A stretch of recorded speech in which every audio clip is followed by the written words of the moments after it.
Welcome, one, welcome all. It's time for another exciting edition of, you guessed it, the show with no name on Vaughn Radio. And get ready, folks, because we are going to take your English to the next level. We are gonna blast off in 3 seconds. So, everybody, hold on to your hats because it's time for liftoff. T minus 10, 9, 8, 8, 7, 7, 6, 6, 5, 5, 4, 3, 2. 1. Come on, 0. cross your fingers, folks. Ignition. We'll get this thing off the Liftoff. ground. Oh, yeah, come on. Liftoff. Come on, get up there. Come on.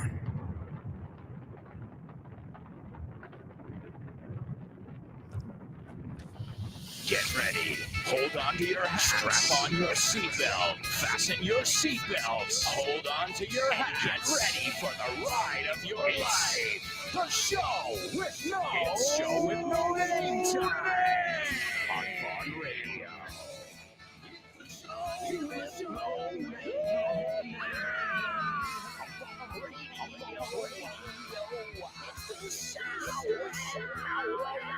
Let's go.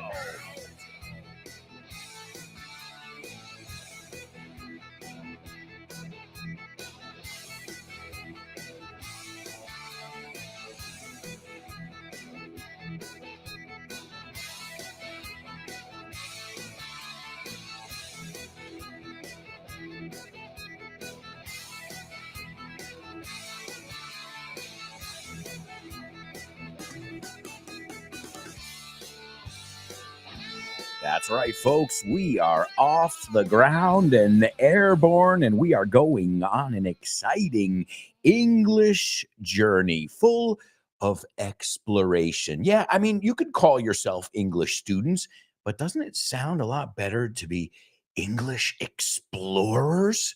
I mean, that, man. Now, I'm not a student, I'm an explorer. But you can call yourself whatever you want. Call yourself Show with No Namers. Call yourself FYIers. Call yourselves whatever you want. The important thing is you guys are motivated. You're here putting in the time, the effort, the energy that it takes. So seriously, we're going to start off with some encouragement, un poco de aliento, because, man, you guys, seriously, I applaud your effort every day, your energy. I mean, it seems like to me that you guys, no matter what, you're always, okay, we all make mistakes. That's part of learning. That if we don't make mistakes, again, we're doing it wrong, right? Remember the mug I made. I mean, I think it sums it up beautifully. Mistakes are blessings in disguise. When we make a mistake, it's awesome if we learn from it. If not, well, then we're just going to keep running into the same wall, no, pegando contra el mismo muro. And nobody wants to do that. Why? Because you're going to start to get a headache, right? Eventually, a la larga, you're going to start to get a headache. Y ojito con la pronunciación, no es headache, sino headache. Dilo conmigo, por favor, en voz alta. Headache, headache. I got a headache. I've got a stomach ache. Yeah, no es stomach H, sino stomach ache. And speaking of my daughter, poor Lara, she is under the weather.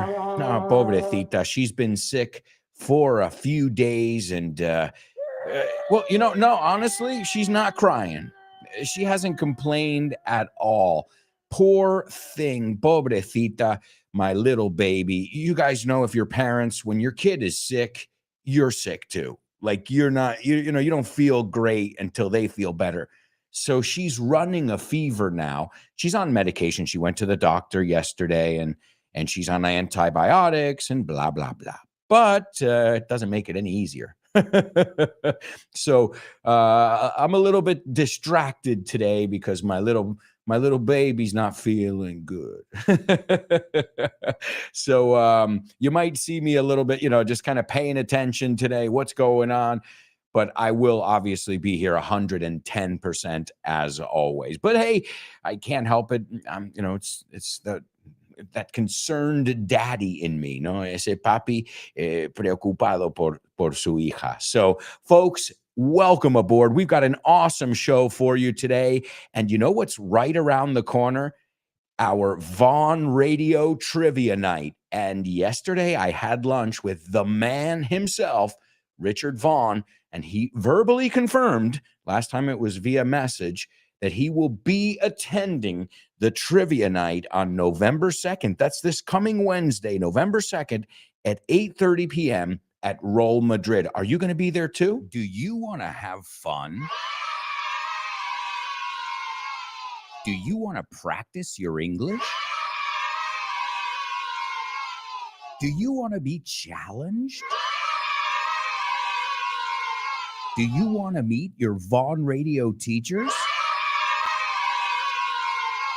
Do you want to mingle with your classmates? Do you want to give me $1 million? No! Oh, sorry. I just slipped that last one in there. Hey, it can't hurt to try. All joking aside, join us Wednesday, November 2nd at 8:30 p.m. at Roll Madrid.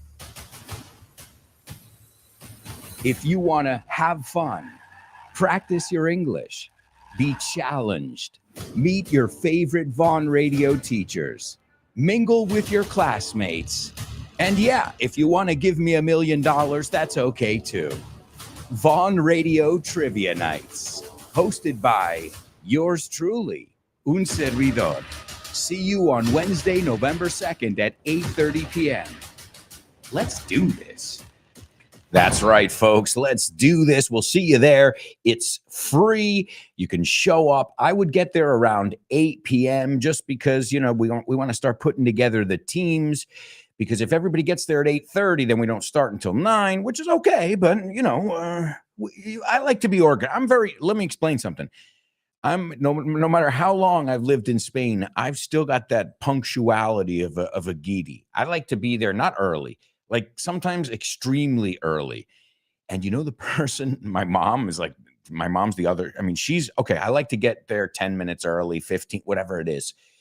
But my mother sometimes gets there hours. I've gone to the theater with her, and I've had to say, I am not leaving here until 1 o'clock. There's no reason for me to leave at 11 a.m. My mom's like, I just want to be there. I'm like, I get it, but it's like 2 hours before. It's longer than the show,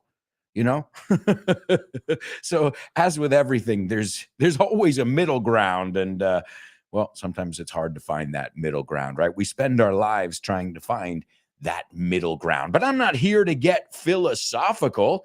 I'm here to challenge you and put your English to the test. So let's kick off with today's pop quiz. Pop quiz. Pop quiz. Pop quiz. Pop quiz.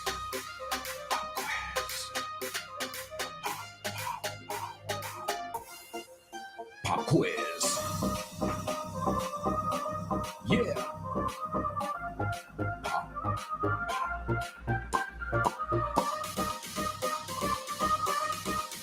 Let's go.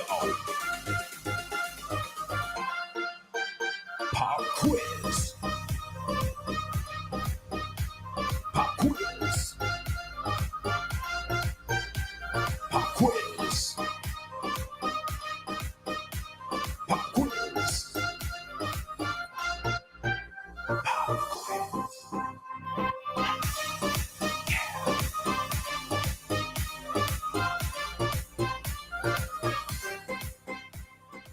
That's right, amigos. Welcome to the pop quiz, where it's like spinning a wheel here. It's spinning the Vaughn Radio wheel. Let's look at it like we're at a fair, en una feria. And I no tengo el efecto, pero lo voy a hacer con la boca. And you never know. It could be Kyle Miller, who's given us the translation. It could be Tosh Pasqua. It could be any one of my coworkers. But today, it's two of my coworkers. It's Tommy Hay and Ruben Palomero. And this comes from their show, Speaking Football.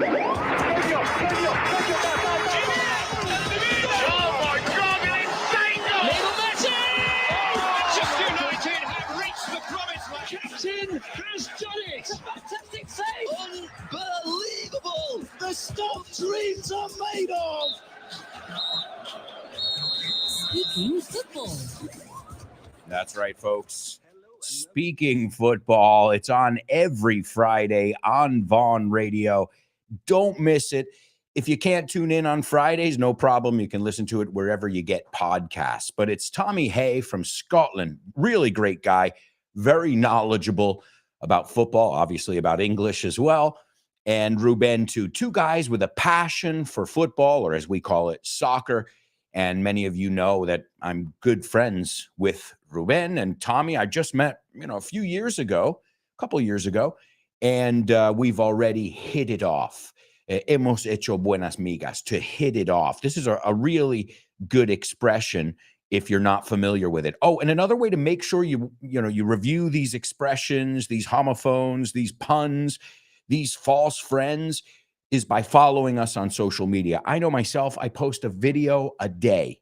All right, it's a 30-second video, but that's, a video a day. Each day, you can reinforce something that we looked at here on the show with no name. And the same with my colleagues, the stuff that they tweet or post or, whatever social media platform they're using usually goes hand in hand with the content in their show. So it's just, let's look at it as like bonus content, as additional content, like a visual aid, no?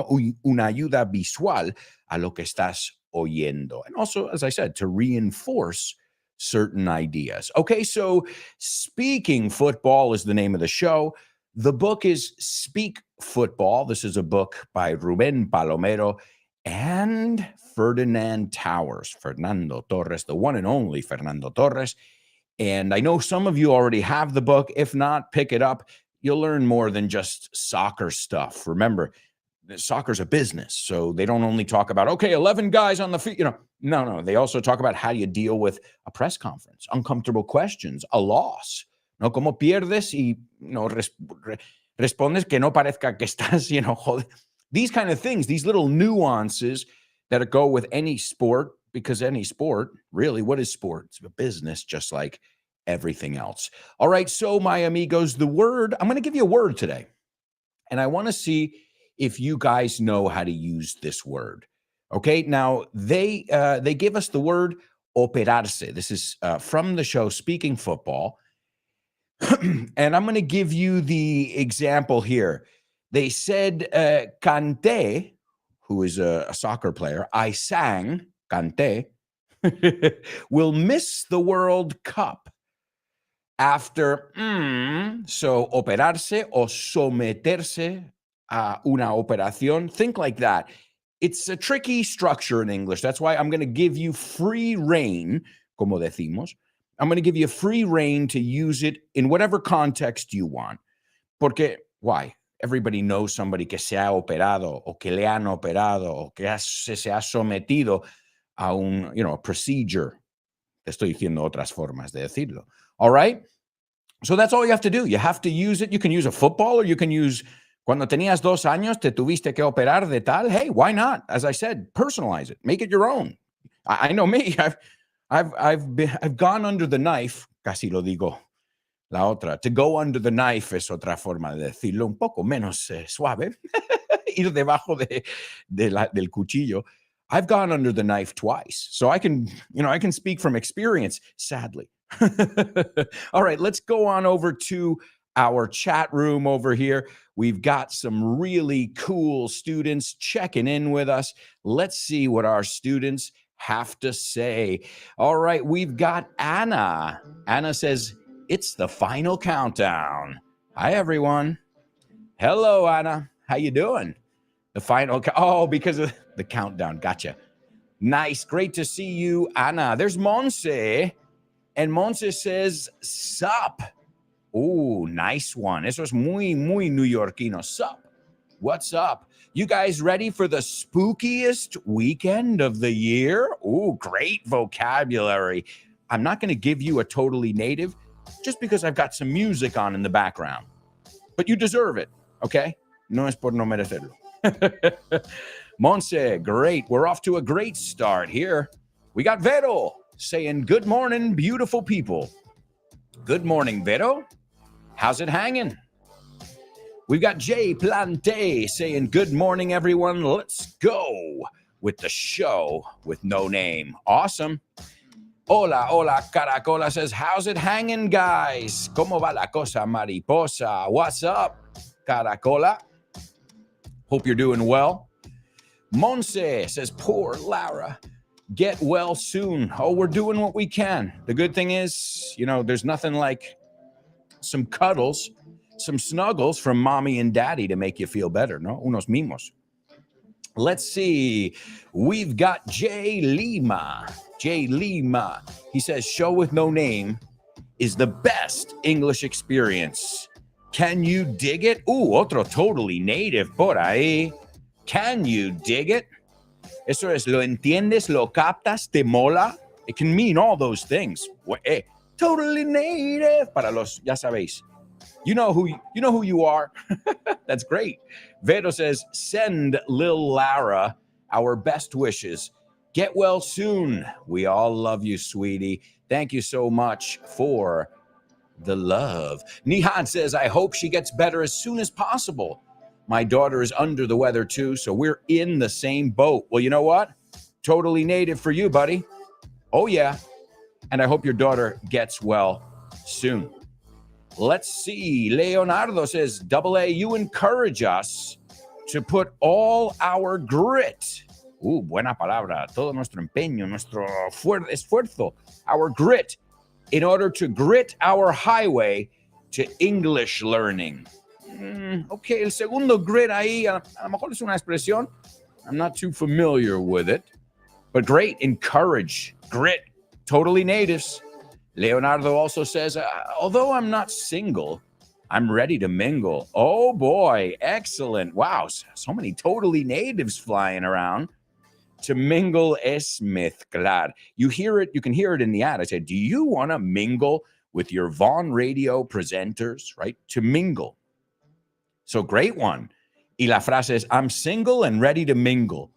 Pero él, of course, he's a married man. He's respecting his marriage. Says, although I'm not single, I'm ready to mingle. Mezclarse con sus amigos at the next trivia night with my classmates. Awesome. Leonardo, you are tons of fun. Es un tío súper divertido. There's Marta saying, good morning, everyone. Good morning, Marta. Born to Iron Man checking in, saying, morning, folks. I've read Sweet Lara is not too Catholic. No es muy católica hoy. No. I guess, hey, it's what you heard. I hope she's recovering in no time. Thank you. Thank you so much. All right. Speaking of recovering here, we've got some people who are participating in our pop quiz. The first person to try and use someterse a una operación, right? Operarse, as you would say, is Monse. And Monse says he's recovering after undergoing a surgery. I'll tell you what, we're going to take it. The only thing is, normally it sounds weird to me. Me suena un poco raro con el So he underwent, he's recovering after undergoing surgery. Yo lo usaría sin el ahí, but excellent, to undergo. ¿Y cómo se conjuga esto de undergo? Pues, ¿cómo se conjuga go? Go, went, gone. So, ¿cómo se conjuga undergo?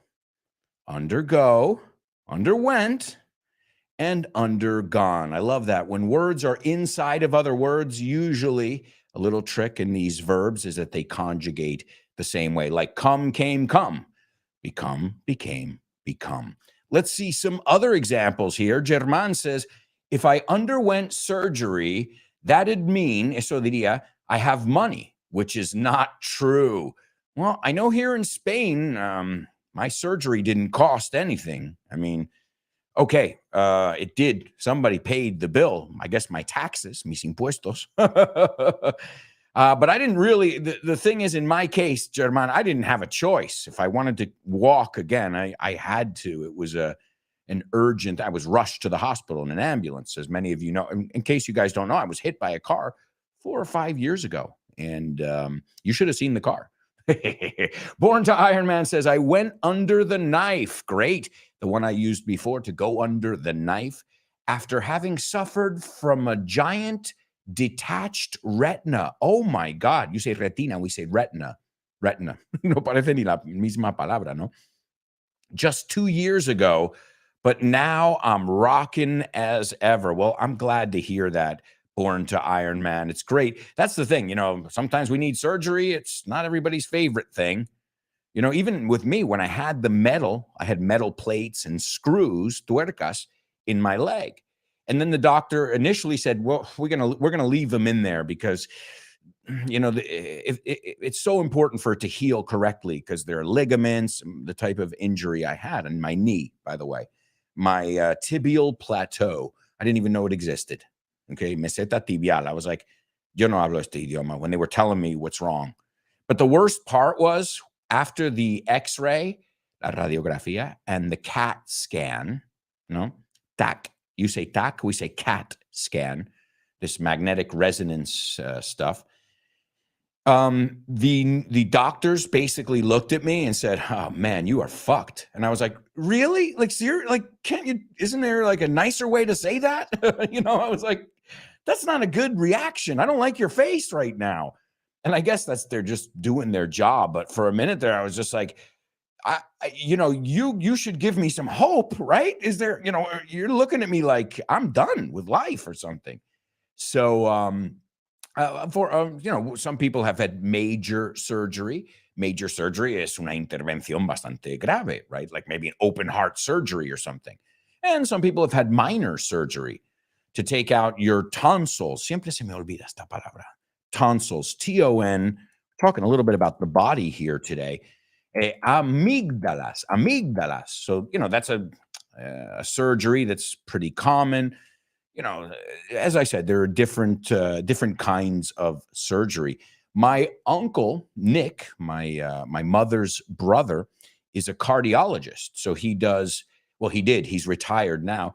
He did angioplasty, which is putting like a catheter with like a balloon and inflating it in the coronary. It was a technology that came to kind of replace the bypass, which was a very, each operation has different risks. I mean, just the anesthesia is a huge risk, or if you have an epidural or something like this. But who wants to go through that without some painkillers? I looked at the doctor. I was like, shoot me up, man. I normally don't even take aspirin. Okay, I don't want anything affecting, I drink a lot of caffeine. I drink a lot of water to balance it, para equilibrar eso. But, oh man, this is vocabulary again. You hope you never need to know. All right, here, let me give you a couple. Let's see if you guys know these. What does ER stand for? Think of George Clooney here. What does ER stand for? ER, contesta en frases completas, no fresas completas. That's what happens when you switch languages in your head. You don't know what language you're speaking. So ER stands for emergency room. Okay, what does ICU stand for? By the way, in my first book, English Everywhere, there's a chapter which deals with this, and all this vocabulary is in there. So ICU, yo te veo a ti. ICU stands for intensive care unit. Okay, CAT stands for something too, but most people don't. Chromatic, magnetic resonance, imaging. My point is, a lot of people don't know. We just say a CAT scan, right? So again, there are many different surgeries that you can undergo. Also, nobody said this one, which is an interesting one. And this is what they were saying here in this is what Ruben and Tommy were getting at. And that is, he was operated on last week. So we would never say in English, he was operated. That's not a complete sentence in English. So that's also another reason. It's interesting because you guys all said it correctly and in different ways, which let's seriously, hey, it's true. Excellent job there. I hope you never need this vocabulary, but if you do, you'll have it on hand. And again, if you have English Everywhere, also you've got an episode of FYI on the body, donde hablo del cuerpo, the different organs. We don't get into too much because I'm not an expert in anatomy or anything like that, but just to go over the basics, the basic things that happen, our bodily functions like burp. Burp? What is burp? Es que lo tiene ahí escrito, burp, eructar. And what about, what am I doing now? I'm yawning. And now, what am I doing? I'm sneezing. Mi hija se sabe todas estas. We go through them. And now, I'm coughing. Folks, we've got to go to our first commercial break. We'll be right back with tons more. So, stick around.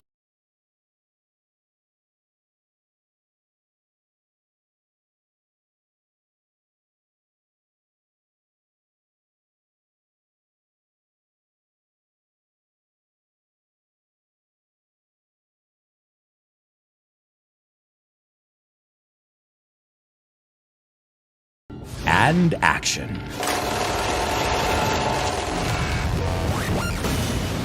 The show with no name is sponsored by Kinepolis.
And action. The show with no name is sponsored by Kinepolis.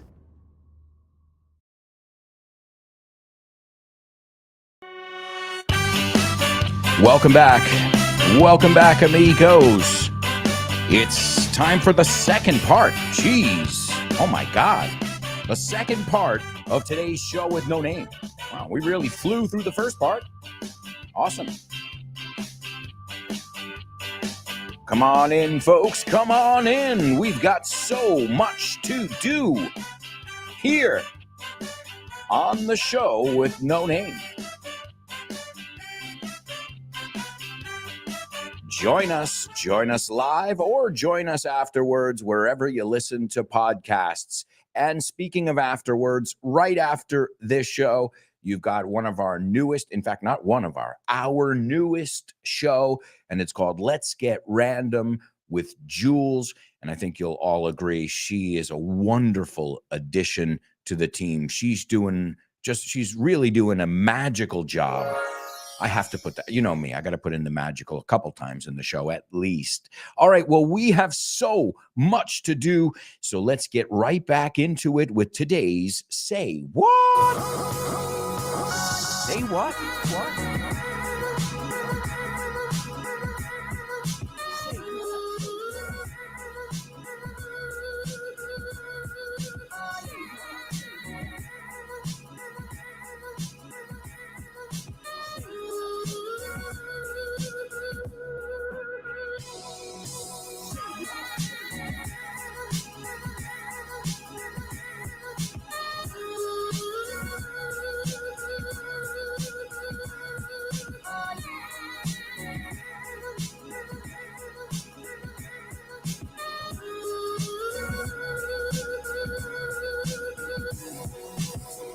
That's right, folks. That's right. It's the Say What soundbite only on the show with no name. And folks, today's going to be pretty easy. I think it's relatively easy. So what does that mean? That means I want all of you, each and every one of you, to participate. And what do you have to do?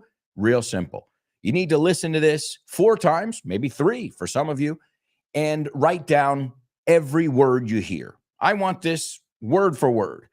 But at first, I just want your opinion, but I want it in your best English. Okay, so this is an opportunity to express yourself and your opinion in English. Don't waste it. All right, here we go, my amigos. This is the Say What soundbite for the first time. I'm interested in hearing your observations. Sitting by a pool and waiting for somebody to come have a meeting with me, and I saw that this woman and her husband had a glass of champagne and it looked really nice, and I was like, oh, I can do that too. All right, there you go, folks. There you go. As I said, not too difficult to understand. You know, I've heard, a lot of people enunciate less than that. And enunciate means to finish your words, to pronounce things completely. My mother's enunciation is excellent because she really hits every note. See? I'm telling you, people tell me all the time when they come to the States, they're like, tío, entiendo tu madre. Tío, entiendo todo lo que dice. Pero desafortunadamente, unfortunately, there are a lot of other English speakers who don't speak as clearly as my mother does. And a good place to discover all those different accents, obviously here on the Say What soundbite section, but also in Vaughntown. Listen carefully. Can you hear that? No. Listen closer. I'm not talking about the birds chirping.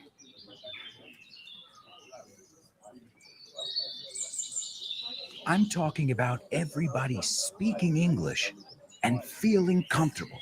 Listen.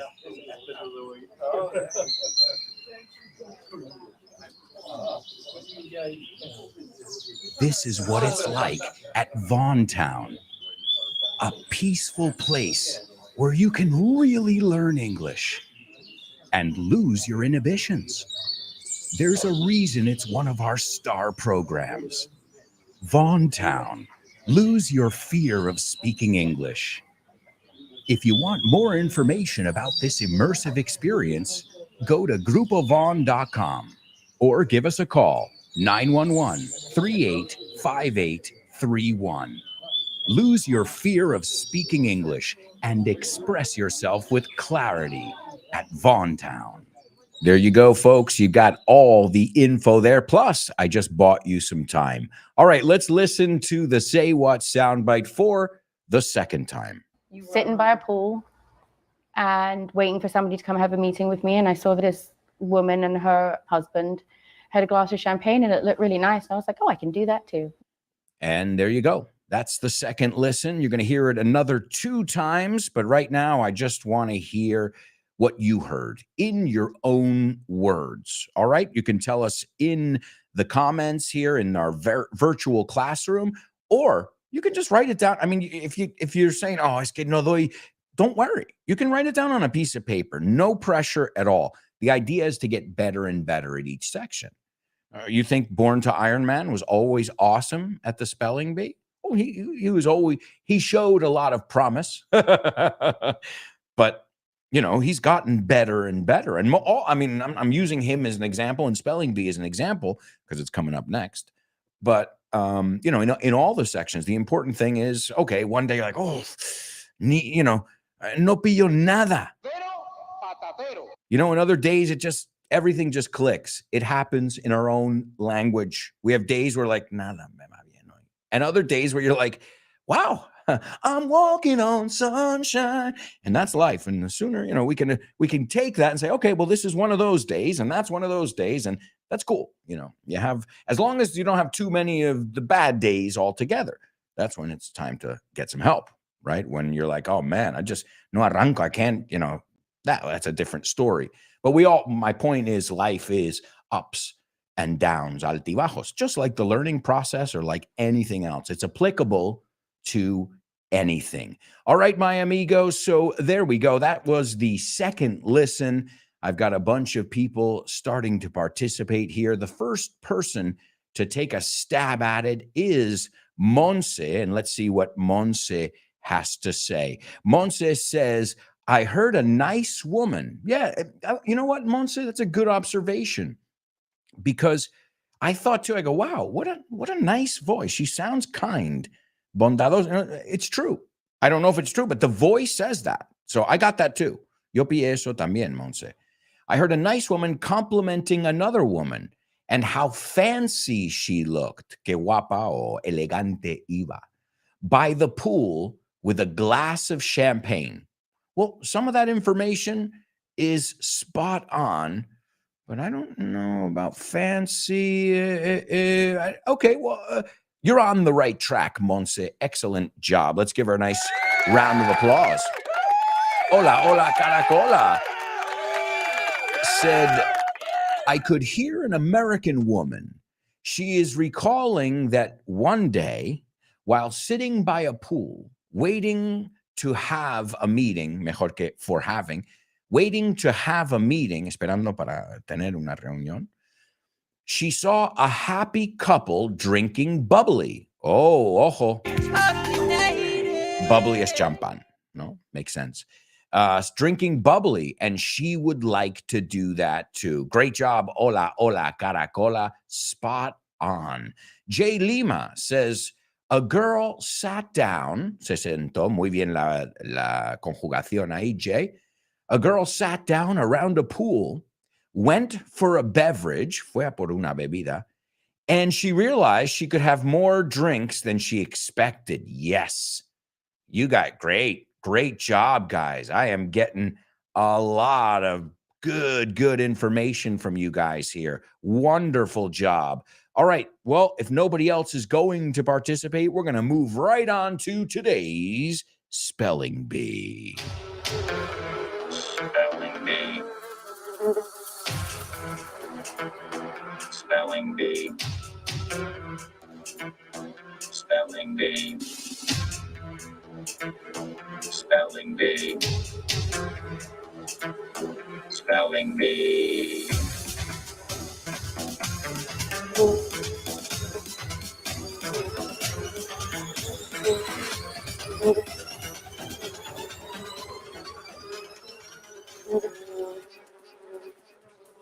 That's right, folks. That's right. It is our Spelling Bee on the show with no name. And as always, I'm going to spell things that are related today. Cosas que están relacionadas. They are related in some way.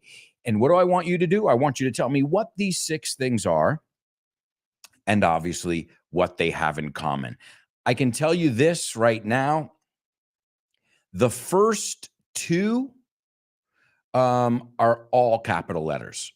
So the first 2 words no solo empiezan con mayúscula, pero todas las letras son mayúsculas, que nos dice algo ya de eso, ¿no? So eso es la primera y la segunda, the first and the second one. The rest of them, they just start with capital letters, the first word, okay? Let's put it this way, they're proper nouns, okay? Entonces hay que ponerlos con mayúscula. Are you ready? All right, I am going to fly through this because I have to. You guys set the pace. Vosotros marcáis el ritmo, okay? The groove, como vimos ayer. Here we go. The first word is D-U-M-B-O. The next one is S-O-H-O. The next one is T-R-I-B-E-C-A. The next one is M-E-A-T-P-A-C-K-I-N-G. The next one is G-R-E-E-N-W-I-C-H space V-I-L-L-A-G-E. And the last one is H-E-L-L apostrophe S space K-I-T-H. No, excuse me. K. ¿Ves? Hasta a mí me cuesta. So I'm going to give you that last one again. H-E, desde el principio, la sexta. Hell apostrophe S space KITCHEN. Si me cuesta a mí, ¿cómo nos va a costar? Whoo! I guess I'm not used to spelling that fast. Normally I'm like, write this down. W. Y eso es lo que haré en la segunda ronda. Right? In the second round, I'm going to be a nice guy, right? Oh, and by the way, I'm ready now for these rounds. Hey, look at that, guys. We've got our bell. Finally, a bell. It took me a long time, but I got it.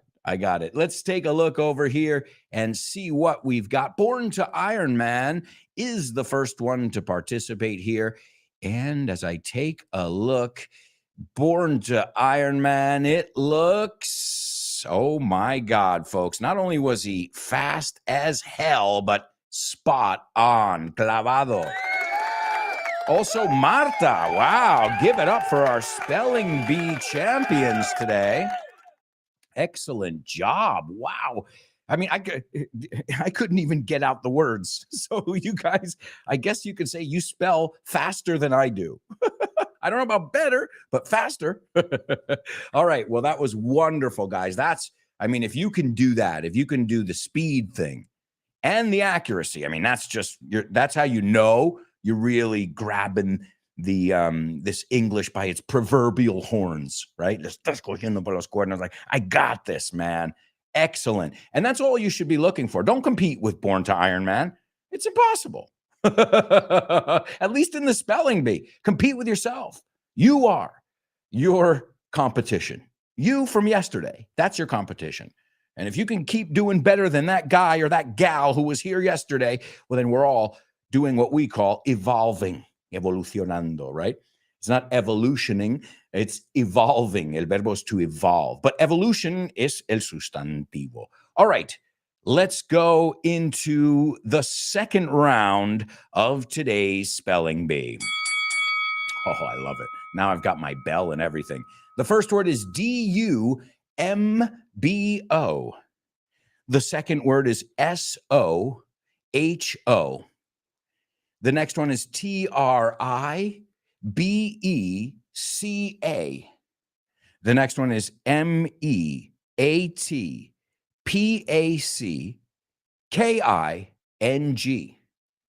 The next one is GREENWICH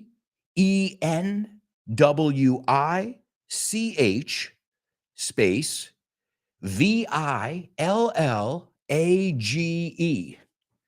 And the last one is HELL apostrophe S space KITCHEN. That's fair. Eso es justo ahí. All right. So great job to all of you guys who got it. Fantastic job. As I said, the first people were Born to Iron Man and Marta. And I see your classmates are cheering you on. Os están animando. All right. Well, folks, these are all neighborhoods in New York City. All right. They're all neighborhoods in New York City. Now, the reason I chose this is because today in history, in the year 1904, the first underground New York City subway line opened up. It was later called the IRT. I forget what it was. Transit. I don't remember. It was before my time, the IRT, right? The IRT eventually merged with the BM. No me acuerdo las letras, but there were basically, think of it this way. In New York, there were a lot of different subway lines, right? And I mean operated by different owners. I don't mean lines. Okay, yeah, they were different lines, but they weren't, you couldn't use the same token, monedilla, to get on one that you could on the other until they merged. And that's when the New York City subway became one entity. And now it's run by what's called the MTA, the Metro Transit Authority. And every city's got their own. I think Boston has one called BART, Boston Rapid Transit, something like that. So every city's, proud of their, well, some aren't proud, but New York City, the biggest complaint about our subway, what is it, guys? It stinks like piss. Let's be honest. There are rats. There are rodents in general. Okay. You could get robbed. Oh yeah, it's happened. Don't think you can't. That's the first thing you want in New York is don't think it won't happen to me, because that's when it will. So, okay, I'm not trying to scare you or anything, but the subway's open 24 hours a day. And when it's freezing cold outside, and there are homeless people, some of them mentally ill, as we know, it's not a good combination, because the subway fills up with homeless people. And as I said, the problem is not homeless people. The problem is people living on the street, should be either in a home or a shelter or a mental hospital, if that's the case too. So pretty crazy stuff there in New York City. I used to feel safe on the subway, but I've been seeing a lot of videos lately that don't make me feel too safe. All right. So, well, it's a big city. You know what? Rule number one in New York City is pay attention. Al loro. Don't walk around with your head in the clouds. Wrong place. You can do that at Disney World. Even then, someone could pickpocket you. No robarte la cartera, but pay attention. That's rule number one in New York City. So I decided to look at some of our neighborhoods. We've got Dumbo, which is down under the Manhattan Bridge overpass.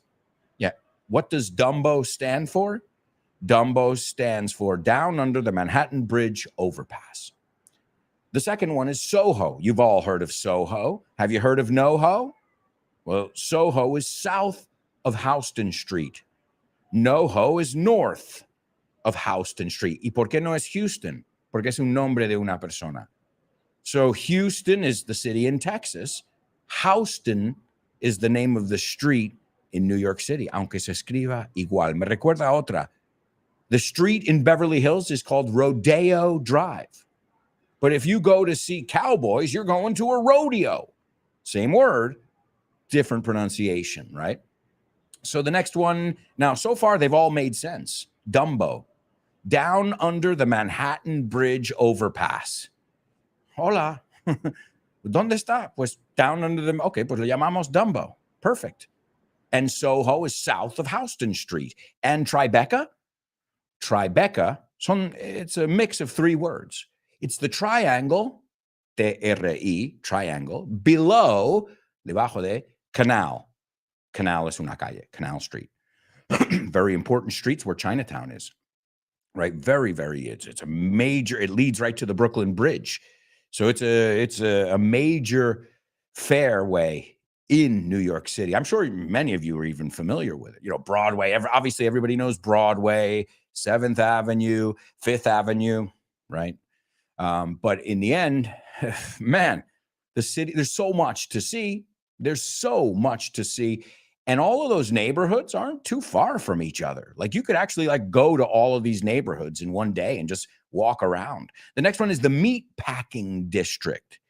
And I remember when I lived in New York City that it was starting to get popular. I mean, not nearly like it is now. Okay, now the Meatpacking District is like the new Soho. Okay, everybody wants to live in that area. It's downtown, que es más tranquilo que Midtown, right? It's more, Midtown is touristy. It's a tourist area, right? So the Meatpacking District is exactly what it sounds like. It's the place where the meat used to come in and they would pack it. And I remember leaving bars at, 6 o'clock in the morning. New York never sleeps, remember? And seeing cows hanging there, like literally hanging. And I'm like, this is the Meatpacking District. I guess now I know why. It's not, because it used to be. Now it's this neighborhood. Wow, it's where the Apple store. I mean, it's one of those neighborhoods that's blown up, the Meatpacking District. But when I lived there was a couple bars and nobody really hung out. And then I remember they started opening up a couple clubs, unas discotecas, that were really popular in the area. And then people started saying, wait, this is a really cool area here, and it's underdeveloped for, New York City. And what happened? It became one of the trendiest, los más de moda, one of the trendiest neighborhoods in the city. The next one is probably the trendiest, the coolest neighborhood in the whole city. Let's be honest. Some people here in Spain say Greenwich. It's not Greenwich. It's Greenwich. La pronunciación de la E es como si fuera una E en vez de dos. Y la W no se pronuncia. Greenwich.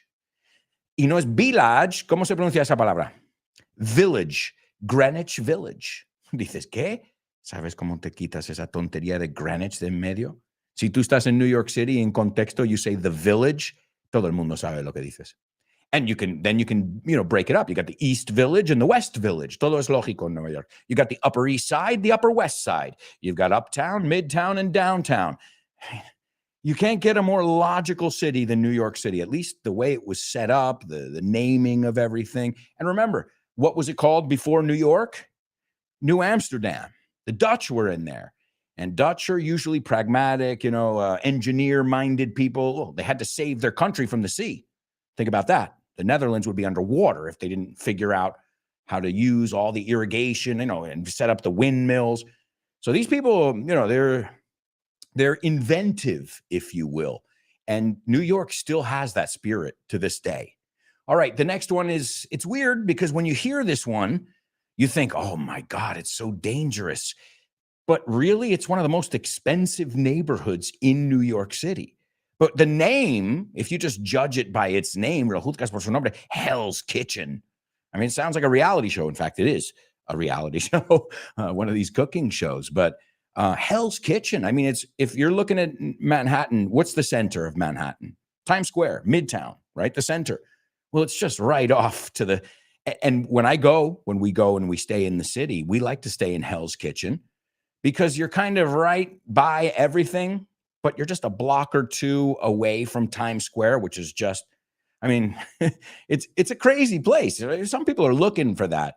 We like to be close without being on top of it. And I remember, I used to hang out obviously all around that area. Now it's still one of my favorite areas to get an Airbnb. It's expensive as hell. Maybe that's why they call it Hell's Kitchen, because it's expensive as hell. But you know what? Good luck trying to find an area in New York that isn't expensive. I was looking at it this morning.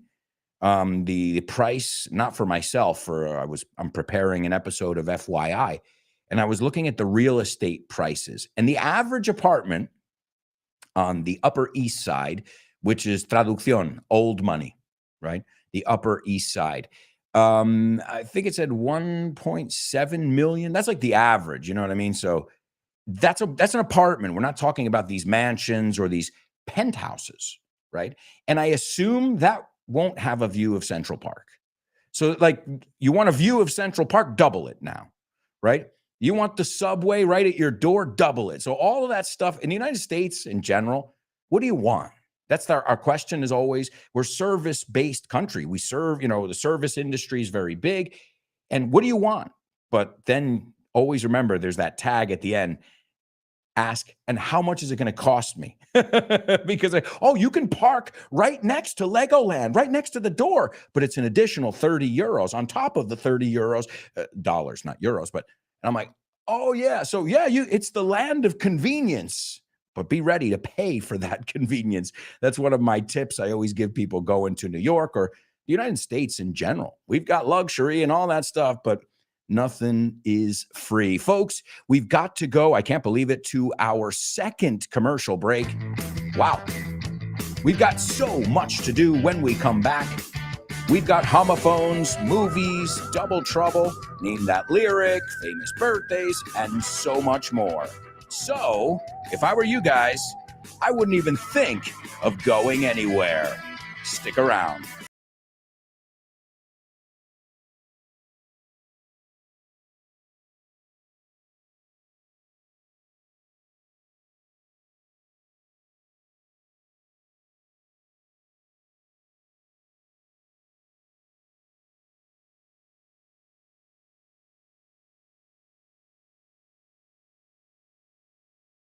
And action.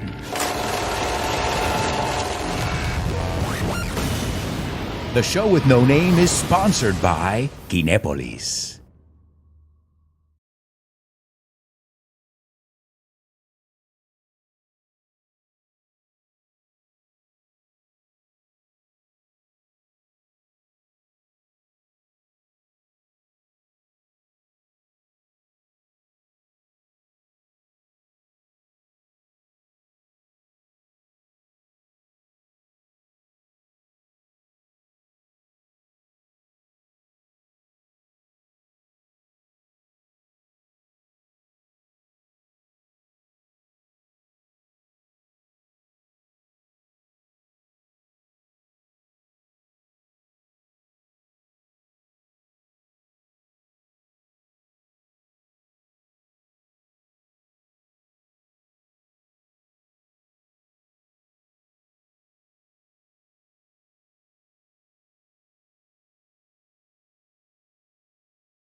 and action.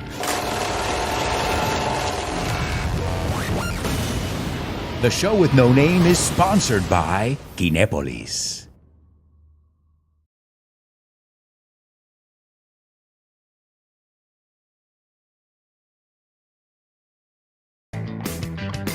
Hey, amigos, welcome back. Welcome back to the show with no name on Vaughn Radio. Hope you guys enjoyed our little exploration of New York City. We've got so much more to explore in the second half of today's show.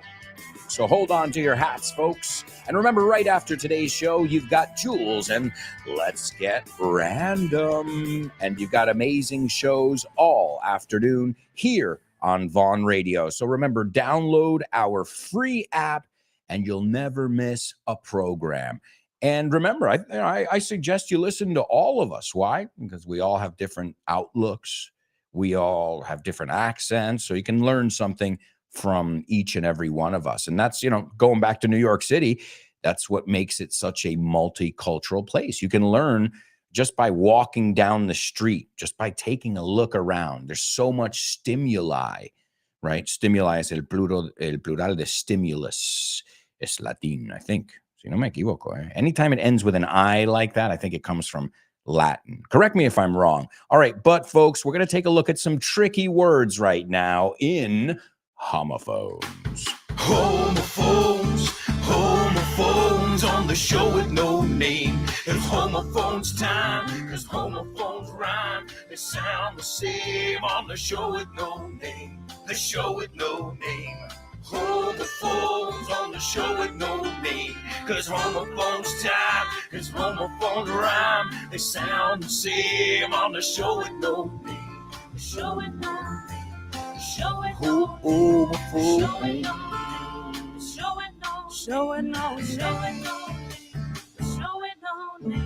That's right, folks. It's homophones only on the show with no name. And hang on, folks. We've got a little correction to make here. Born to Iron Man, thank you for being honest. He says, I have to admit, I wrote the last word wrong. And with wrong, the last word, sería, I wrote the last word wrong. So Marta is the one and only one, the first one to answer properly. Excellent job. All right, well, Marta, it's yours. Thank you, Born to Iron Man, for your honesty. Hey, not everybody is, right? Born to Iron Man says, Alberto, New York City is the capital of the world. That's what they say. The most multicultural mega city in the whole wide world. Well, if you want to learn a little bit about New York City, remember, there are a couple episodes of FYI that take place in New York City. We've got the Statue of Liberty episode, fascinating episode, in my opinion. I've always been fascinated by the Statue of Liberty, because it's a statue that you can go in, like with a view. It's, and it's a symbol of my country, of my city. So I've always been fascinated by her. I've always looked up at her in admiration, the Statue of Liberty. So I think you'll love that episode. There's an episode on Central Park as well. So if you feel like going to New York but can't afford it, like me, well, you can go there. At least you can have an audible experience, an oral, auditivo experience. All right, so my amigos, let's take a look at these words here. As always, I want to know what these words are, and I want to know if they sound exactly the same or not. The first word is minuto. It's a measure of time. I'm sure you all know the word minuto, okay? Minuto. Conocimos desde el primer minuto. So that word, 60 seconds, ¿no? Si queremos decirlo de otra manera. Sometimes we say it too en plan como dame un momento. Okay, no quieres decir un minuto literal, pero es otra forma de decir, necesito más tiempo, right?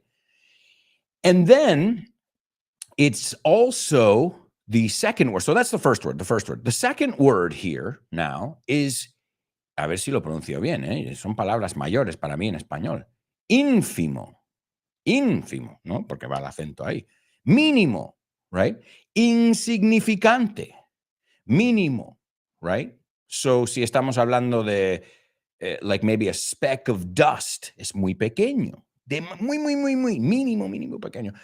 Pero también puede decir es un problema insignificante. So it means something small, okay? Something very small. So what are those two words? And do those two words sound exactly the same or not? Also, it's time for the third listen of today's Say What soundbite. Please write down what you hear. Sitting by a pool and waiting for somebody to come have a meeting with me. And I saw that this woman and her husband had a glass of champagne and it looked really nice. And I was like, oh, I can do that too. All right, folks, you're going to hear that one more time. Again, I think she enunciates very well. Okay, she speaks fast, but most native speakers do, right? You do. You probably don't realize it, but in Spanish, you speak a mile a minute. A lot of you. All right, let's take a look at our homophones. We've got the first person here to participate, and that's Born to Iron Man. And he gives us the two words. Yes, they are the words. Good job, Born to Iron Man. And Born to Iron Man says the two words sound the same. Okay, let's see what your classmates have to say. Germán, those are the words. Great job, Germán. And he says there, hold the phone. Espera, para el carro. Hold the phone here. Germán disagrees. Germán says they're not homophones. What about you guys? Which side are you on there? Yay or nay? Again, the first word is minuto. Dame un minuto. No, tardo un minuto más, right? And the second one is algo muy, muy pequeño. Okay?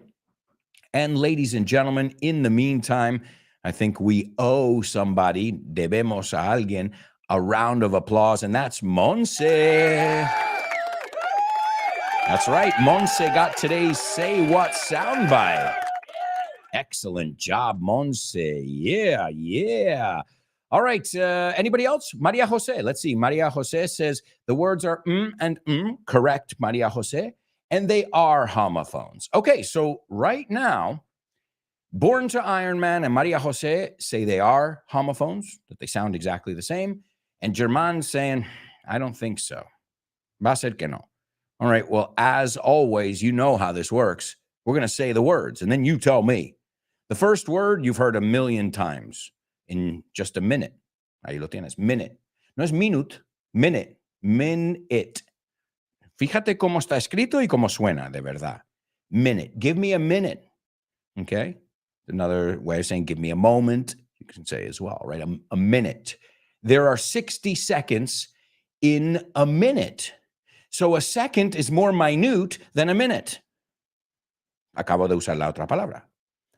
A second, para que tenga sentido, a second is more minute than a minute. Do those words sound the same? No, they don't. Great job, Germán. Whoa. And he was the only one. The rest of you said that these words sound the same. Well, that's great. It means you learned something.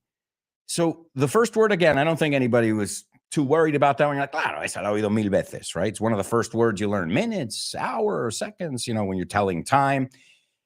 But minute means very small. What's the problem? They're spelt exactly the same. And how do you know which is which? Simple. Context. And minute is an adjective. We have a little, that's just, a veces se usa con detalles. Oh, don't worry about that. That's just a minute detail. Minute. Yeah. What? See, ahí lo tienes, guys. English is weird like that. So give me a minute. Oh, don't worry. It's just a minute detail. They are not homophones. Excellent job there. That was a tough one, huh? Bastante difícil. All right, we're going to move on, though. It's time for Name That Movie. Name That Movie.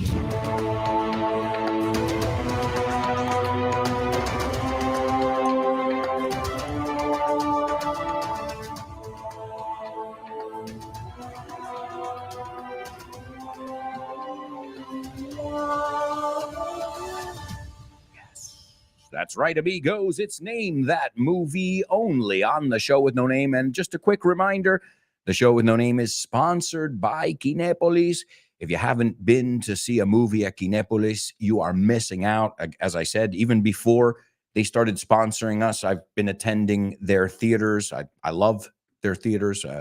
Again, comfortable, in English, a lot of options too, because sometimes you only get like one showing. A showing is una presentación, you say. A showing is, there's a 4 o'clock showing, there's a 7 o'clock showing. Ese contexto ya me decís en español, la traducción de showing. Proyección, maybe might be the word. Interesting vocabulary to look at. So if you want to check out movies, cozy, comfy, and in English, you got to go over to Kinepolis. All right. Also, Monse, great question. Monse says the second minute, okay, the second one is minute.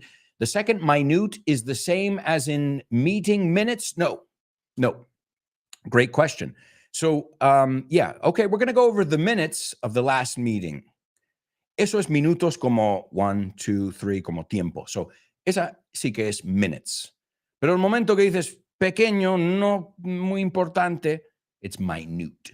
Okay, so great question, Monse. I love it when you guys are curious cats. All right, here is today's Name That Movie. As always, pay attention, see if you recognize the trailer. If not, we're going to go through the movie and we'll discuss it. All right, so when an open-minded Jewish waiter and his son become victims of the Holocaust, he uses a perfect mixture of will, humor, and imagination to protect his son from the dangers around their camp.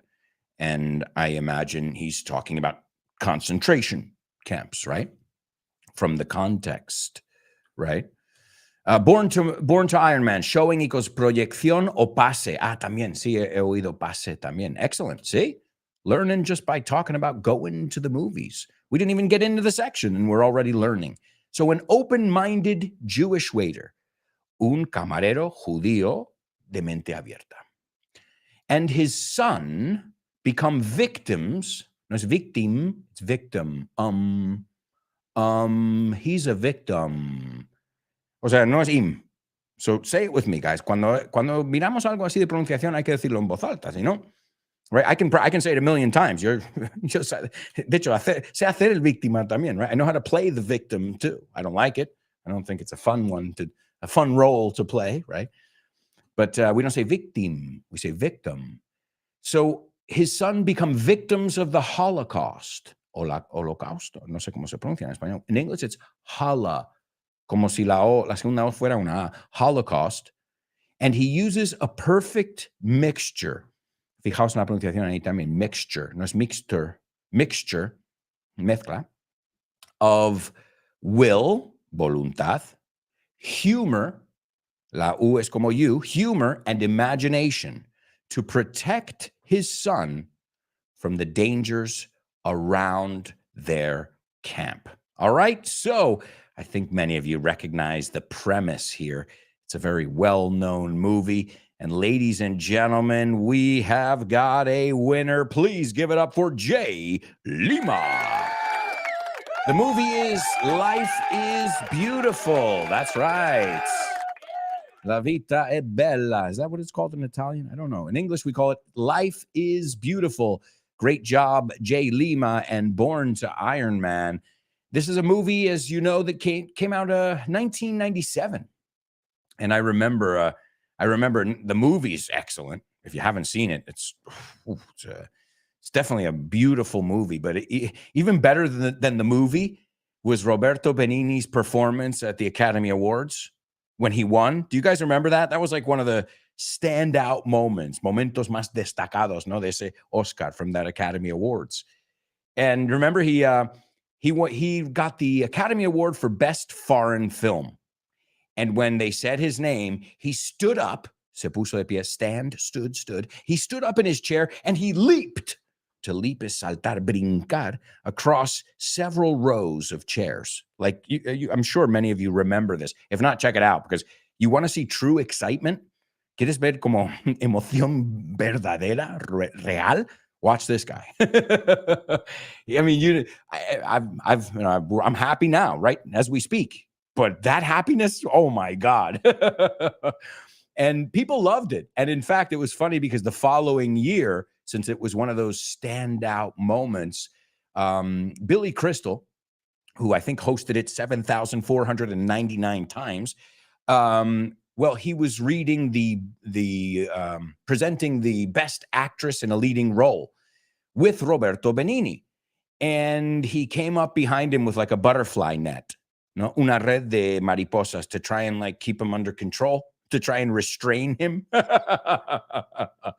Man, that was a great, great moment, I've got to say. And an interesting thing about Roberto Benigni is his Oscar for Best Actor, which he won as well, marked only the second time in history that an actor directed himself in an Academy Award-winning performance. Because normally, okay, the actor does a part, the director, but what if the actor is the director? Whoa, that's not easy to do because you have to, I mean, I may imagine they have a creative team that says, no, eso es un poco, no lo noto tanta urgencia como tiene que tener la escena.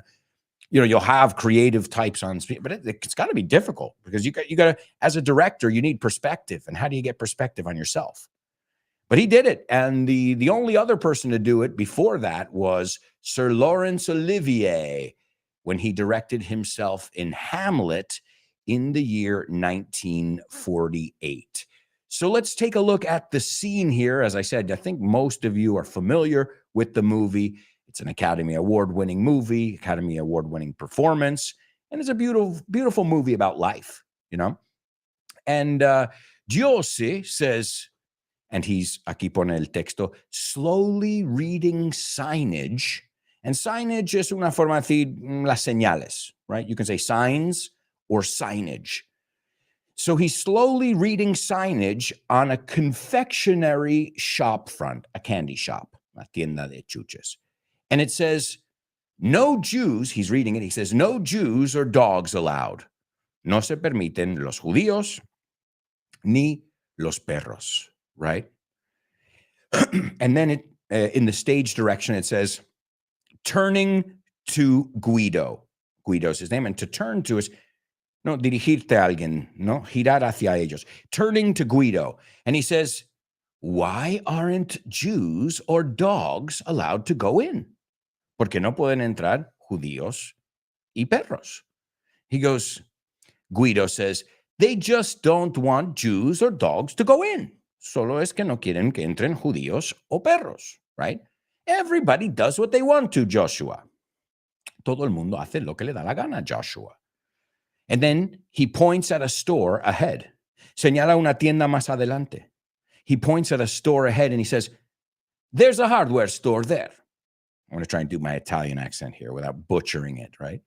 There's a hardware store there. You say hardware, siempre se me olvida, ferretería. There's a hardware store there. They don't let Spanish people or horses into the store.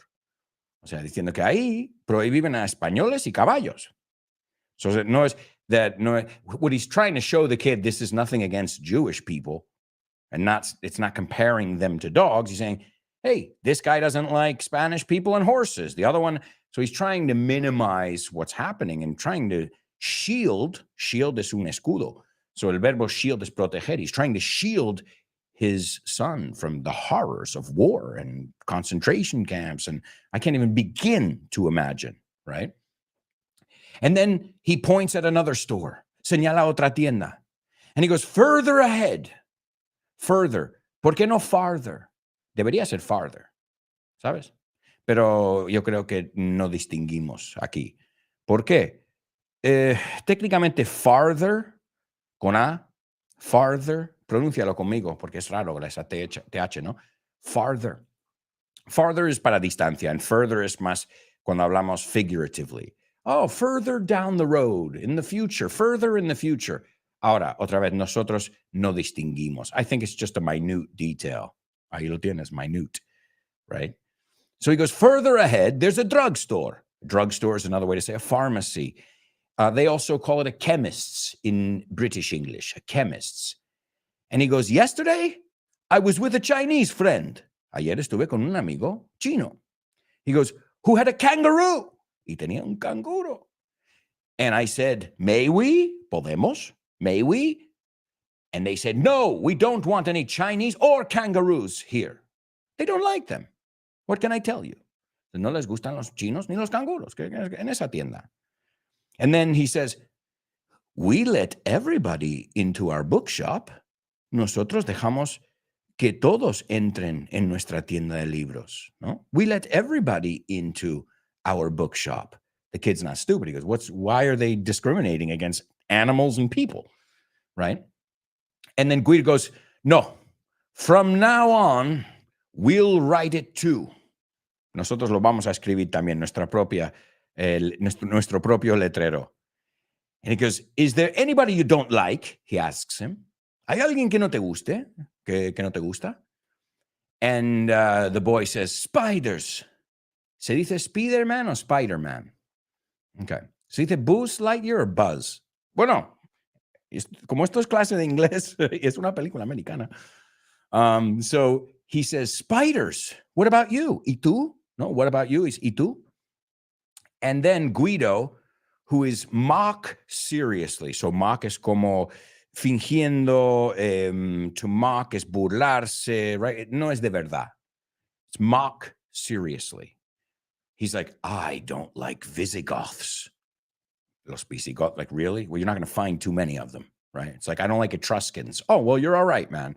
I don't like the Mayans, los Maya. Oh, you're good. They're not going to bother you. No, let's not get into why. So I don't like, he's taking a people that really now, okay, what's the big deal? I don't like the Visigoths, he said. Visigothos, I think you say, parecida, segura la palabra.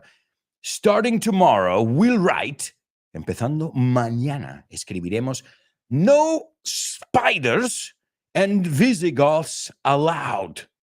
Que no se pueden entrar, o no se permiten, right? El not allowed se ve, smoking, not allowed, right? No está permitido. Y este allowed suena igual que en voz alta. Si las dices en voz alta, if you say them aloud, you'll see they sound the same. We're not allowed to speak aloud in class. Toma, homophone over there. And we've already looked at today's homophones. That's a bonus one. And he goes, I am sick and tired of these Visigoths. Y lo bueno de esto en inglés, esto lo hemos mirado seguro. You can say, I'm sick of this, I'm tired of this, or I'm sick and tired of this. O sea, te valen los tres ahí. What a great movie. It really pulls on your heartstrings. Esto es una expresión en inglés que significa como te toca la fibra sensible, ¿no? Tira de los cordones de tu corazón. It pulls on you like, te manipula, you know? It makes you feel. But you know what? And again, I love Marvel. I love superheroes. But I prefer a movie like this a million times over more. Because what happens in these kind of movies? I know it happened for me in many of these movies. When one person dies in a movie, it's pretty crazy. It's, you know, think about Bambi's mom. Let's go to Bambi. Simple. Bambi's mom dies. Oh, there's a spoiler in the movie, right? Good. Great, right? It's very, very, I remember crying my eyes out. I can't watch it to this day. No puedo verlo hasta hoy en día. Me afecta tanto esa escena. But when there are 300 deaths a minute in a movie, yeah, estoy como, well, what? Okay.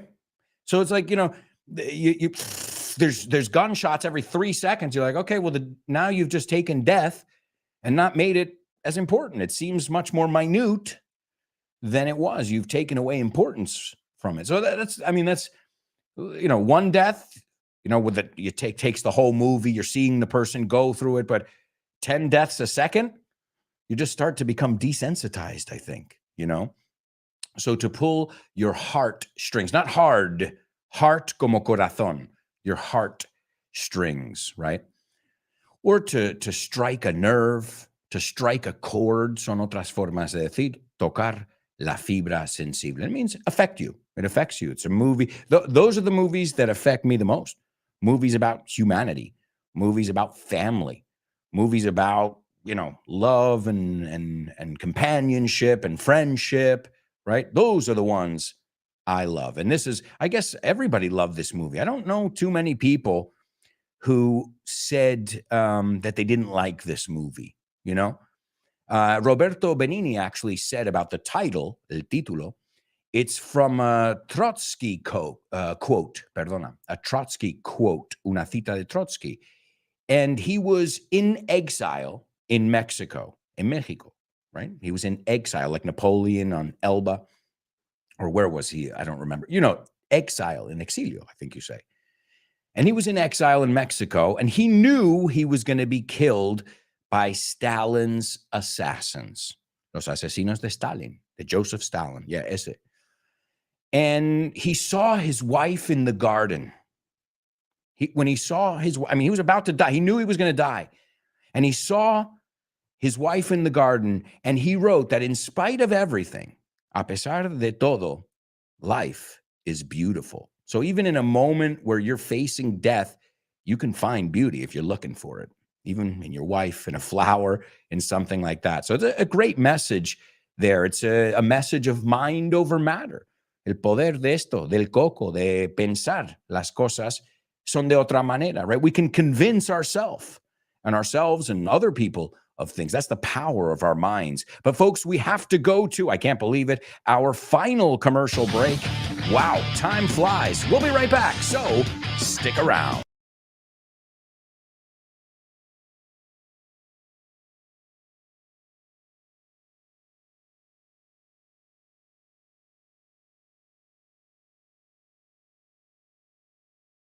And action. The show with no name is sponsored by Kinepolis.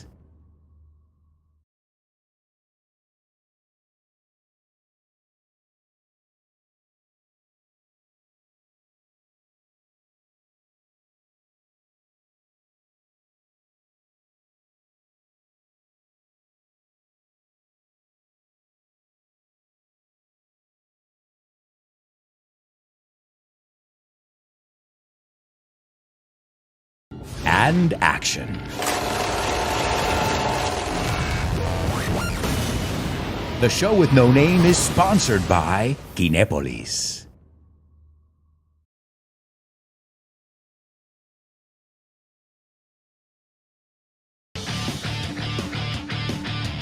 Welcome back. Welcome back, amigos. It's time for this. Wow, the fourth and final part of today's show. Don't forget, up next, you got Jules with her amazing program, Let's Get Random. You got Andy Vaughn on the Lunchtime Show. You got Back to Basics with Tosh Pasqua, Guy Williams in Western Civilizations. You've got Dave Boyce and his program, The Salad.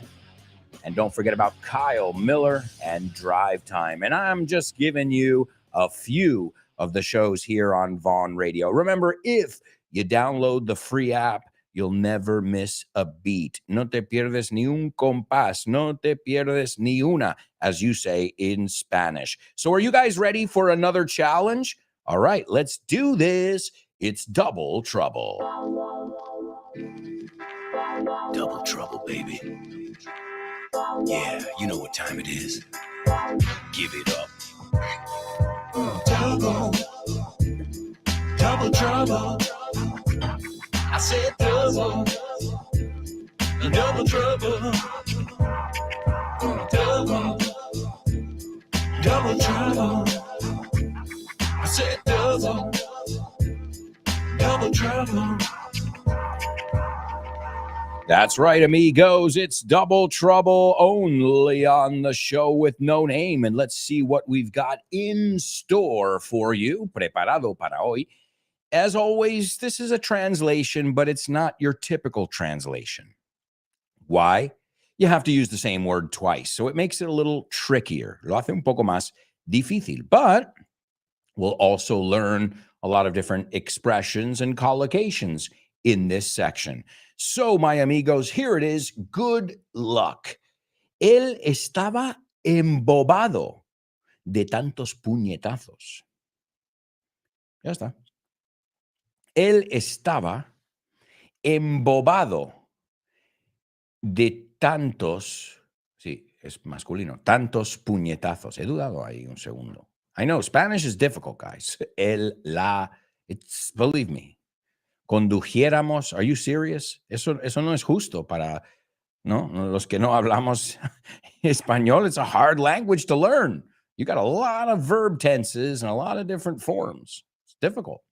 So, él estaba embobado, atontado, de tantos puñetazos. All right, that is today's Double Trouble. Also, we're going to give you guys today's Say What soundbite for the 4th time. We already have a winner, but that doesn't mean you can't participate. Here it goes, folks. Sitting by a pool and waiting for somebody to come have a meeting with me. And I saw this woman and her husband had a glass of champagne and it looked really nice. And I was like, oh, I can do that too. All right, there you go, my amigos. There you go. Let's see if anybody else can figure that out. I'll tell you who it is and what's being said a little bit later on. We'll get to that in just a moment. All right, so let's see if we've got anybody taking a stab at today's Double Trouble. It looks like Leonardo is taking a stab at it. Let's see, Leonardo.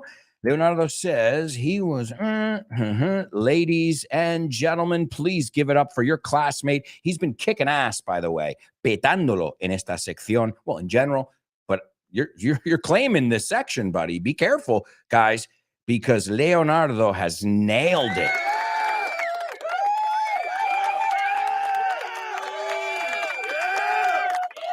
All right, there you go, my amigos.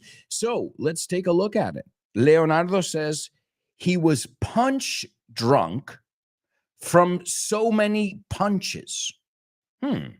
Interesting. Punch drunk? Como bebido, ebrio? Yeah, punch drunk. But I was always wrong about this expression, because I always thought it was punch drunk, like ponche con algo. It's called punch, right? Entonces estaba bebido, estaba atontado de beber tanto, pero no es eso. So I even learned things about etymology in my own language here. And punch drunk, the word punch drunk, comes from boxing. Yeah. Well, think about it. Estás borracho o atontado de recibir tantos golpes, tantos puñetazos, so many punches. So it does make sense. You know, whatever one makes sense to you, because the word punch es puñetazo, pero también es ponche, right? Punch, es el sonido. So he was punch drunk from so many punches. And that was awesome. And I can see our friend pulls no punches. To pull no punches. What does this mean? To pull, no se guarda nada. He pulls no punches, right? Lo da todo. It's another expression with punch. Another one, I beat you to the punch. Te adelanté. I beat you to the punch. So remember, this word punch, que es puñetazo, also has many other meanings, okay? This guy doesn't pull any punches. He goes right for the jugular. Sería como una frase en contexto. It says here, punch drunk is, our friend Iron Man says it's groggy. But that's funny because you're using an English word. You know that, right? Bueno, no se escribe así, pero en inglés, groggy, G-R-O-G-G-Y, sí que es una palabra que significa groggy. No os copiasteis ahí, pero lo deletreáis de otra forma. So punch drunk, mentally dull, apagado. Como no te estás, he's punch drunk, atontado, embobado, right? Punch drunk. Y hay una película, Punch Drunk Love, creo que se llama, Punch Drunk Love. It came out in 2002, starring my favorite, Adam Sandler. That's right, folks. So, are you punch drunk? Sometimes in the morning, I wake up and I'm like, I'm trying to make, some coffee and I just can't figure it out. And I'm like, what's wrong with me? I'm mentally not here, right? I'm punch drunk. And I like it. Jay just gave us another meaning. Excellent, Jay. I love it. I love it there. And we're going to give them a totally native, if I can find it. There it is. The sauce needs more punch. Que lo decís en español, pero si lo vas a hacer en inglés, hay que pronunciarlo en inglés. Right? It needs more punch, we say punch. También se puede decir kick para esta. Did you know that one? So, this sauce has got a lot of punch. It's got a lot of kick. Igual. O sea, puñetazo y patada también es potente. I think would be the proper translation. So, guys, wonderful job, really. Not just Leonardo. Obviously, Leonardo was the first one to get it.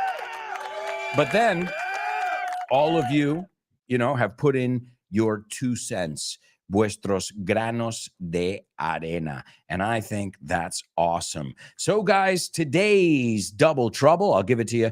It's él estaba embobado de tantos puñetazos. He was punch drunk from so many punches. And there you go. And we learned a few other expressions with the word punch. We looked at a couple other meanings of the word. So you might see that down the road in a double trouble, the word punch como double trouble, right? Bueno, aquí lo hemos visto de 2 formas, pero hay 4 o 5 hemos dicho. So who knows? You could see it again down the road. But right now, my amigos, it's time for You're Joking. Thank you. Okay, what did the guy say when he walked into the bar? Ouch. Ouch. You get it? Ouch. He walked into the bar. You're joking. All right, you're joking only on the show with no name. Remember, this is where we look at the funniest jokes you will ever hear in your life. No, not really. In fact, this one's really, really, really bad. But we're gonna have some good vocabulary. So don't think of the joke being funny or not funny. Think of, did I know this double meaning? Did I know this word? Did I know this play on words? Este juego de palabras? And if not, well, now you do. And if you get it, do us a favor. Explain it to the rest of your classmates so that they can get the joke as well. All right? Some of them are easier and some of them are harder. It's always like that. So I think this one's pretty easy to get. Why did Mike Tyson break up with his girlfriend? Se puede decir to break up with, or to split up with, or to dump, que es dejar, right? So why did Mike Tyson break up with his girlfriend? And we're not going to talk about, there are a lot of bad jokes that we can say because he was accused of some really bad things. So I don't like Mike Tyson. He doesn't seem like a nice guy. He seems like he's a bit punch drunk. And I guess he's been punched so many times that it makes sense. Oh, and Leonardo, I love it. He said, let's see if we like today's punchline. Leonardo, please. Over here, hose him down. Dale con la manguera. Hose him down. He's on fire over here. Poor guy. He's burning up. Está ardiendo. Wow. Excellent job there. Whoa. I didn't even think of that one. That was very punny, my friend. Let's see if we like today's punchline. La parte graciosa del chiste, perdona. So here it is. I'll get to the punchline now. I'm like, ¿os ha gustado? And I'm like, espera, hay que decirlo primero. Okay. All right, here we go. So why did Mike Tyson break up with his girlfriend? Irreconcilable differences. Oops. Okay, don't throw stuff at me. All right. Guys, you're supposed to throw tomatoes, not glass bottles at me here. I'm ducking. Me tengo que agachar. Irreconcilable differences. Irreconcilable differences. No? Anybody get it? All right. I don't know how to say this word in Spanish. Voy a intentar decirlo en español. Irreconciliable. Inconciliable. Incompatible. Ok, eso es más fácil que el... Hasta en inglés es una palabra difícil, pero se usa mucho, ¿eh? So, irreconcilable differences. Well, that IRR suena como oreja. Irreconcilable differences. And many times when people split up or they go through a divorce, one of the reasons, instead of going into detail, he's an alcoholic, she's an abuser, whatever, a lot of times they, especially in Hollywood, they don't want to reveal the details. So they'll say irreconcilable differences. And that means they can't agree. They can't agree to disagree, que es la clave de la vida. Estar de acuerdo que no vamos a estar de acuerdo. And Monse, you got it. Good job. It's that word ear. Why is that funny? Why does it have to do with Mike Tyson? Well, it's not funny for Evander Holyfield. Yeah, he got an earful. Well, actually, Mike Tyson got an earful. Eso es que le contaron muchas cosas, pero literalmente es una oreja llena en la boca. Oh, man. Look at Jay Lima. What did Mike Tyson say to Vincent Van Gogh? You going to eat that? So I assume many of you remember Mike Tyson's ear-biting extravaganza. Poor Evander Holyfield remembers it very well. Every time he touches his ear, he's like, oh, there's a piece missing. So, irreconcilable differences. Okay, not that funny. But you know what? It's a good thing it's time for famous birthday trivia.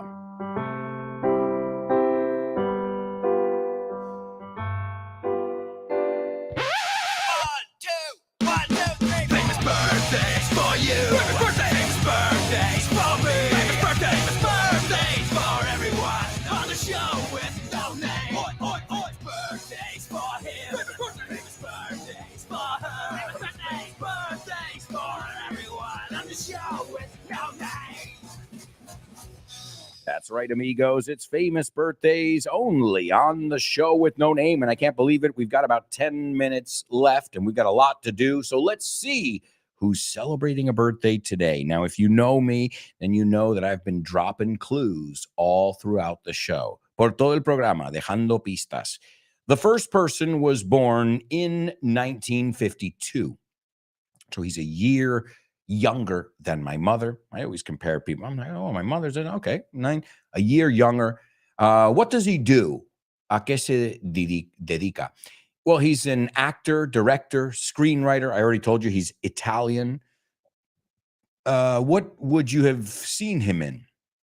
¿En qué le habrías visto? Well, in 1997, he directed, wrote, and starred in Life is Beautiful. That was in 1997. He received the Academy Award for Best Actor, which was the first for a non-English speaking male performance. So this guy had a lot of firsts, as we said. And also Best International Feature Film, which is when he was over the moon and he just jumped over 3 rows of chairs like it was nothing, like a gymnast. Como alguien que hace gimnasia. He made his acting debut, though, in 1977. So think about that. Think about how many years this guy has been working hard, working his ass off. And yeah, I'm sure he was very well known in Italy before this, but it took him that long to get noticed globally. And when he did, people said, oh, this guy deserves it all. And he won many awards. But in 1977, he was in Bertolucci's Berlinger, I Love You. And he was in many other ones as well. And then he also started starring in American movies as well. He was also in Pinocchio, not the latest one with Tom Hanks playing Geppetto, but the one that came out in 2002, where he also played, did he play Pinocchio? No, he played Geppetto, I think. I think he played Geppetto. Yeah, I think so. I can't remember now. You know why? I just saw the other one recently, so I don't remember this one. But he's been in so many movies. He was in The Monster in 1994. He also was Inspector Clouseau's son in The Son of the Pink Panther, which was 1993. I think you all know who I'm talking about. And number 2, this guy was born in 1967, an American singer and songwriter, one of my favorite voices. I loved his voice. I still love it. But in 2015, this guy OD'd. To OD means to overdose. Hemos visto muchas siglas hoy, no? To OD. So he OD'd. He had a lot of problems, a lot of demons, as we say, alcohol, drugs, and well, he could keep up with it until he couldn't, right? That's usually the way it works. Oh, I'm fine until you have a heart attack and your body says, no, you're not. So, but he was just such a talented musician, but he could never shake, quitarse, his drug problems. And he really tried. I mean, he was in and out of rehab all the time. He was the lead singer of Stone Temple Pilots, que yo creo, os recomiendo Stone Temple Pilots, si no los habéis escuchado, because their songs, I believe he sings very clearly. You know, just like some singers, you're like, what? Well, este es uno que you're like, oh, okay, I think I can follow what they're saying. In my opinion, maybe you'll listen to him and be like, este tío está loco, yo no me entero de una palabra. But it's great because it's rock. They have ballads, power ballads, como se llaman. And he was also the lead vocalist of the supergroup Velvet Revolver, which was some of the members of Guns N' Roses with this guy as a singer. And, well, unfortunately, he was, it was December 2015, and he died of an accidental drug overdose, which, okay, I guess one can be a suicide, but in his case, it was accidental. But it's a shame because that is, he was a voice of at least my generation. Him with Kurt Cobain, Chris Cornell, Lane Staley from Alice in Chains. I mean, these were the sounds of the 90s and early 2000s, and Smashing Pumpkins. You know, these sounds, these groups, and man, love this group. Love Stone Temple Pilots and Velvet Revolver. And this guy's got an amazing voice. And when he was alive, he was underrated. A lot of people are like, yeah, you know, another singer, another rock group. But as, you know, as he passed away and people revisited his music, they're like, this guy's got a voice like nobody here. It's incredible what he can do with his voice. And then if you add in the awesome guitar and all that stuff. And last but not least, this person was born in 1984, an English TV personality. Okay, she got famous on a program with her father, Ozzy Osbourne, where they filmed their lives. So I just told you her last name, unless she has a different last name. Well, he has a couple daughters, but this is the one that was on the show. There's another daughter named Amy that Ozzy Osbourne has, and she decided not to be on the show. And here's another person, speaking of, young people who are in Hollywood, who are in show business, la farándula, and they get all fucked up. Kelly, well, I just told you her name. Ya te he dicho su nombre, como no pides la última, ya no sé qué decirte.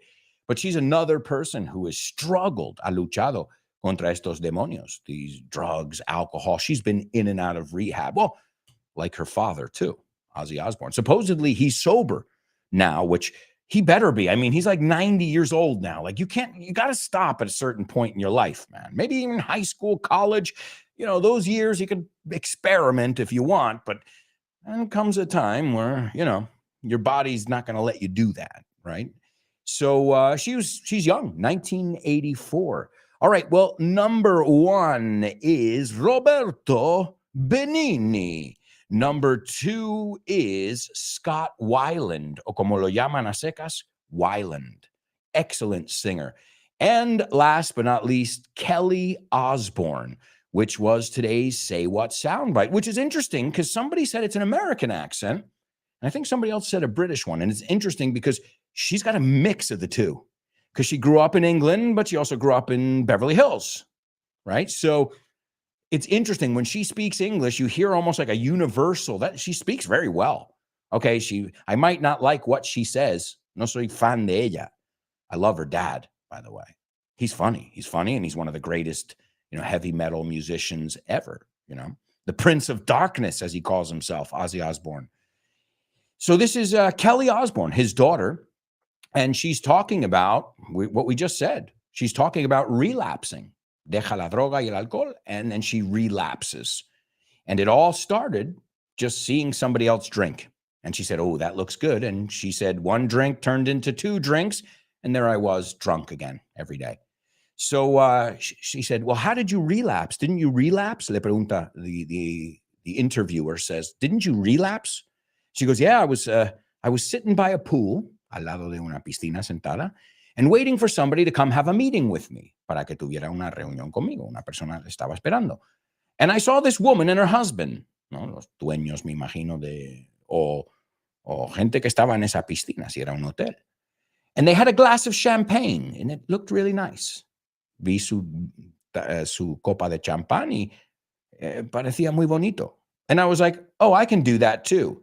Y lo que viene a contar después es, y el día siguiente me tomé 2, el día siguiente otros 3. So it's a slippery slope, guys. Don't do drugs and don't get drunk. Okay, once in a blue moon, maybe. But, you know, we reach a certain age, and you got to take care of yourself so you can take care of the other people who depend on you, right? That's as a parent there. So here is Kelly Osbourne.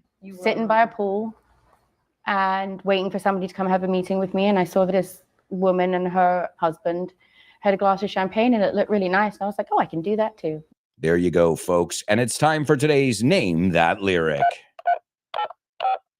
Hi, hello, Alberto. I think the song is. No? Sorry, bye.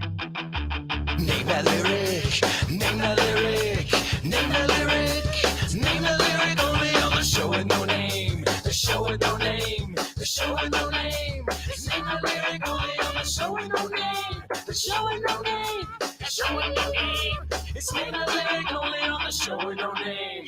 That's right, my amigos. It's Name That Lyric only on the show with no name. And we've only got about a minute or so. So I'm going to give you the song so you can look it up and sing it with me. It's Vaseline by the Stone Temple Pilots. Oh, of course. I wasn't going to tell you to listen to Weiland and then not play Weiland and the Stone Temple Pilots. And also, Jay is telling me Ozzy Osbourne will have a concert next year in Madrid. Are you serious? I'm going to look into that. Tengo que investigar eso. All right. Well, this is STP or Stone Temple Pilots, and the song is Vaseline. Look it up. We'll take a look at the lyrics really quickly. One time a thing occurred to me. Una vez me ocurrió algo. What's real and what's for sale? Lo que es verdadero y lo que está en venta. Blew a kiss and tried to take it home. Blew a kiss, soplar un beso, mandar un beso, and tried to take it home. Is it you? Is it me? No. Eres tú, soy yo. Search for things that you can see, that you can't see. Perdona. Buscas cosas que no puedes ver. Going blind. Poniéndome ciego. Out of reach. Fuera del alcance. Somewhere in the Vaseline. He goes, 2 times it has rendered me. Okay. Me ha renderizado. Punch drunk and without bail. Punch drunk, sabéis qué significa, ¿no? Atontado. Oh, boy. Ladies and gentlemen, thank you so much. I can't believe it. That's 2 hours. I really enjoyed our time together. I hope you did too. And let's rock out as we say goodbye. Thank you once again, and we'll see you tomorrow.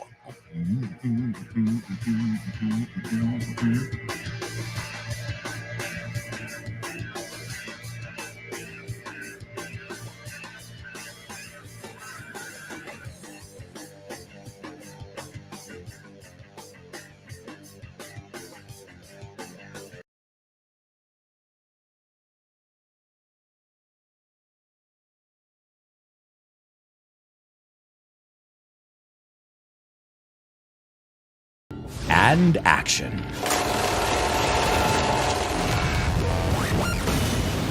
The show with no name is sponsored by Kinepolis.